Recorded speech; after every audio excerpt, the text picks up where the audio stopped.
Rebecca Niyigaba chairperson w'abantu abarukutura n'uburema ha mibiri yabo agize unkabarema bino buzu bwinji ekitumire bagumana babanaga enyuma n'imirimo murabireba imirimo nibo bantu ugiye kwitorora bafite ka 0.1% kuri biro mu gavumenti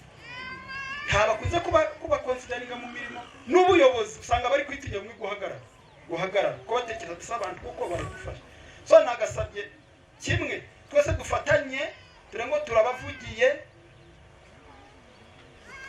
nibo bantu babakene mu bakene rest of honor ndi gusaba kugira ngo nagira ibintu by'abantu babarema bize aricyo bitaga nothing for us without us tutariho government haya du planning kandi na government taro nta twakora iki so turi gusaba agashinzwa kabarema muje muri akafasha ojwekire Michael Sabit nagira ngo ene katanduko kumanya abantu aba omwaka gw'2019 so every year there is always a theme for people with albinism so to this year's theme is inclusion is strength. Abantu abana bagira ngo indwara ya skin cancer ne banyangaraza munonga kandi ashubirwe uko burwiro buburu kubakwata. Nareba ngo intuza uko twakwirinda cyane hanini ko ikunze guturuka mu nzu ahantu izuba rigiye rirotsa umwara irahotsa agasha hagiye twazugashiraho nk'amavuta ubundi agakira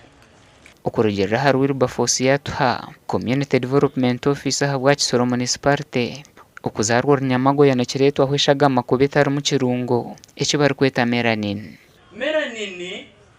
ni ubu mbese ingeri y'umubiri irwanya igezeho kugira ngo ifate icyo bitaga pigment of the body so iyo ufite melanin ikira mu mubiri itumaga pigment itagira mani uruhu rugahinduka. Alex Nayambajimana uri umuhezi wa chairman habwa district ya Kisoro nagira ngo abantu bino burema butarukushana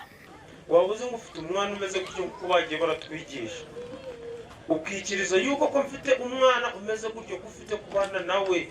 kandi ukamureba nk'umwana wawe nk'amaraso yawe dene n'abandi b'uruhande bazaza bakundura mwana kuko nawe uri umubyeyi wa mukunzi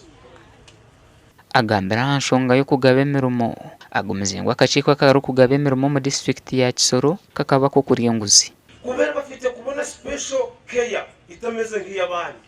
yo kugira bakundisha abandi kugira ngo uramwana niba rufite uburemo ku mubiri niba afite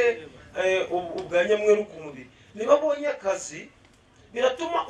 undi ufite ubwanyamweru undi ufite uburema biratuma nawe agira umuhimba kazi mugenzi wanje ko yagiyeyo ko yiza akabona degree yabonye akazi sari gukurira igomborora yahana biratuma n'undi w'inyuma nawe yiga akunze kubera ngo azabona akazi yaje bicarana n'abandi akike n'abandi